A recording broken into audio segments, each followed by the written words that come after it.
एक व्यक्ति कब्रिस्तान में रात के वक्त कब्र खोद रहा था। पास ही एक और मजदूर उसकी मदद के लिए खड़ा था। क्या किस्मत है हमारी, हमें यहाँ आधी रात के वक्त कब्रिस्तान में कब्र खोदने का काम मिला है। क्या कल सुबह होने का इंतजार नहीं कर सकते हैं? मालिक की पत्नी का इंतकाल हुआ है।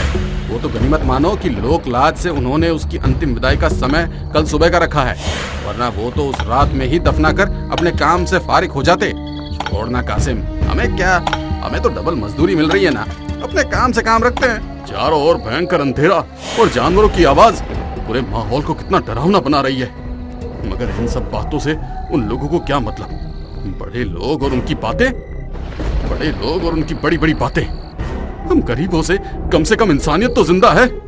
हम गरीबों में कम से कम इंसानियत तो जिंदा है। वो लोग कब्र खोदकर कब्रिस्तान के बाहर ही जा रहे थे कि कासिम का पैर किसी बड़े पत्थर से टकराने की वजह से उसका बैलेंस गड़बड़ा गया और वो एक कब्र पर गिर गया।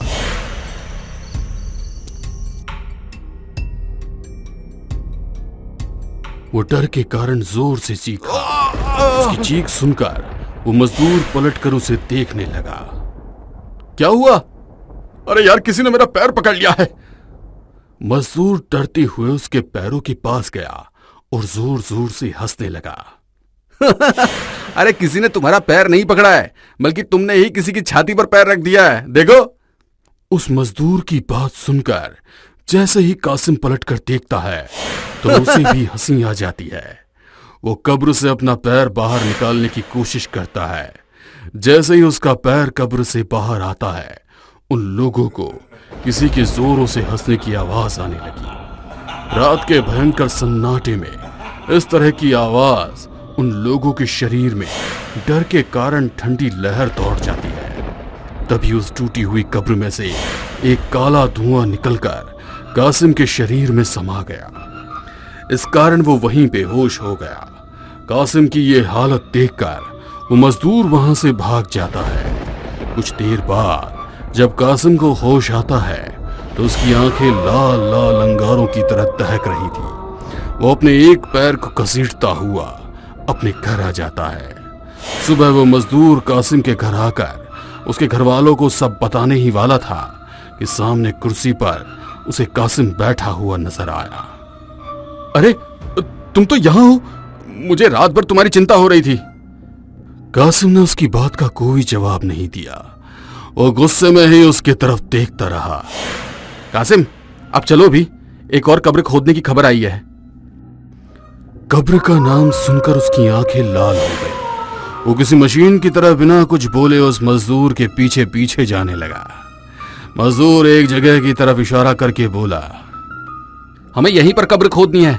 अल्लाह करे लोगों का ऐसे ही इंतकाल होता रहे और हमें मजदूरी मिलती रहे। कहते हुए वो वहां पर गड्ढा खोदने लगता है, मगर कासिम वहां से दूर उस कब्र के पास जाता है जहां कल रात को उसका पैर फंसा था।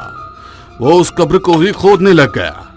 उसे इस तरह करते देख मजदूर जोर से चिल्लाकर बोला, अरे कासिम भाई, वहां पर क्या कर रहे हो? यहाँ आओ, यहाँ कब्र खोदनी है भाई। मगर उसके कहने के बावजूद भी कासिम नहीं रुका और उस कब्र को खोदता रहा।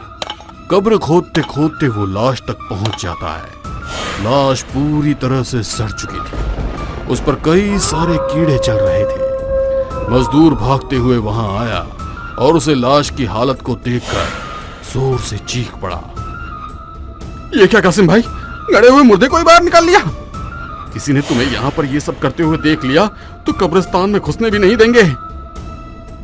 मजदूर की बात सुनकर कासिम ने उसकी तरफ देखा और एक ही झटके में उसकी गर्दन घुमा दी। जैसे ही वो मजदूर मरा, कासिम ने उसे उस कब्र में डाल दिया और लाश को अपने कंधे पर लेकर कब्रिस्तान से बाहर निकल गया। देर रात वो उस लाश को लेकर वापस कब्रिस्तान में आया। उसी वक्त वो काला धुआं वर्षों की नींद के बाद जागा। उसी वक्त वो काला धुआं कासिम के शरीर में से निकलकर उस लाश में समा गया।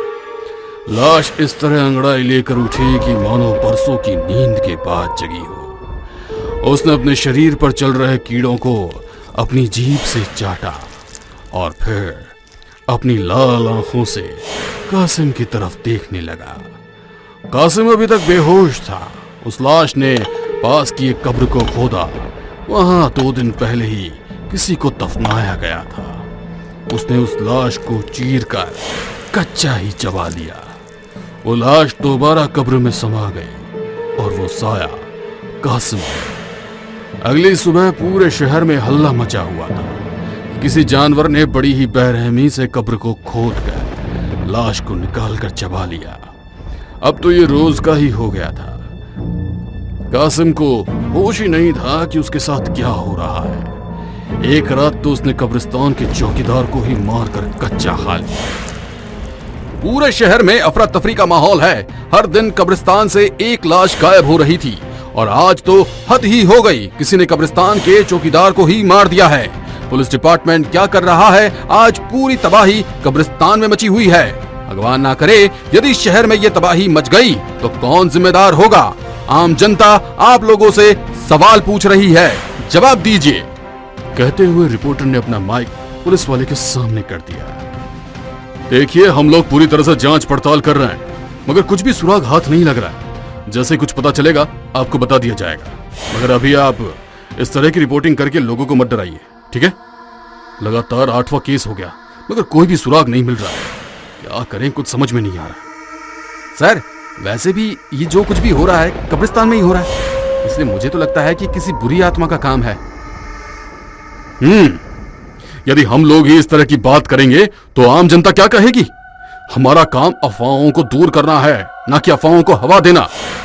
एक बार फिर नए सिरे से ये जांच शुरू करनी पड़ेगी ताकि कुछ सबूत हाथ लग जाए। इंस्पेक्टर हवलदार को इंस्ट्रक्शन दे रहा था, तभी एक मौलाना वहां पर आए। अस्सलाम वालेकुम इंस्पेक्टर साहब, मेरा नाम रहमान है और मैं कब्रिस्तान में करने वाले को जन्नत नसीब हो इसलिए शरिया की नमाज पढ़ाता हूं। कहिए, मैं आपकी क्या मदद कर सकता हूं? तुम क्या मेरी मदद करोगे? मैं तो खुद तुम्हारी मदद के लिए आया हूं। मैं कुछ समझे नहीं, आप क्या कहना चाहते हैं? या अल्लाह रहमान रहीम, सीधी सी बात कह रहे हैं। हम लगभग रोज कब्रिस्तान जाते हैं। कई लोग उस अल्लाह के बंदे होते हैं जिनके जनाजे को 4 लोगों के कंधे नसीब होते हैं, और कुछ लोग इतने बदकिस्मत होते हैं कि उनको शरिया की नमाज भी नहीं मिलती। उन्हीं बदकिस्मतों में से एक था सुल्तान, जो कुछ दिन पहले पुलिस एनकाउंटर में मारा गया था। उसे लोगों के कंधे भी नसीब नहीं हुए थे। कुछ दिन पहले उसकी लाश कब्रिस्तान से गायब हो गई थी और उसके बाद यह मौत का सिलसिला शुरू हो गया। फिर वही कहानी। मुझे इन सब बातों पर यकीन नहीं है। यदि यकीन नहीं है तो जाएगा, यदि यकीन नहीं भी हो तो भी हो जाएगा। मुझे 4 अल्लाह के नेक बंदों की तलाश है जो उसकी मुक्ति दिलाने में मेरी मदद कर सके। मैं आम लोगों की जान मुसीबत में नहीं डाल सकता, और मैं इसीलिए तो यहां आया हूं। आज रात अपने 3 अदरलियों के साथ कब्रिस्तान पहुंच जाना। इंस्पेक्टर बेमन से वहां पर पहुंच जाता है। मौलाना ने उस कब्र के आसपास सारी तैयारी कर ली थी। जैसे ही मैं इशारा करूं, आप लोग नमाज पढ़ना शुरू कर देना। रात के करीब 2 बजे कब्रिस्तान में तेज हवाएं चलने लगी और मौलाना उस कब्र के पास एक कटोरे में पानी लेकर बैठ गए। उसमें फूंक मारकर कुछ मंत्र पढ़ने लगे।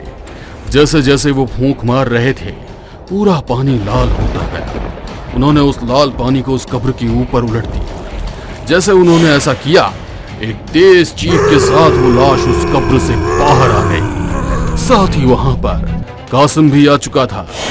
जैसे ही वो उस कब्र के पास आया, मौलाना ने अभिमंत्रित पीली सरसों के ताने उसके ऊपर डाले और अपना चिमटा बजाते हुए बोले, जिंदगी भर गलत काम किए और मरने के बाद भी मुर्दों को खाकर क्यों दोज़ख में बरसों तक तड़पना चाहते हो? तू क्या मुझे दोज़ख में भेजेगा? उससे पहले तो मैं तुझे भेज दूंगा।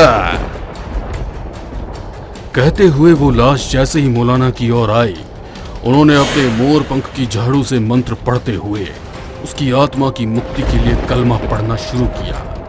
देखते ही देखते कुछ पलों में उसका शरीर मिट्टी में मिल गया और आत्मा एक रोशनी बनकर आकाश में समा गए। या अल्लाह रहमान रहीम। इंस्पेक्टर, देख लिया, यदि इस दुनिया में अल्लाह है तो शैतान भी है। अल्लाह मालिक।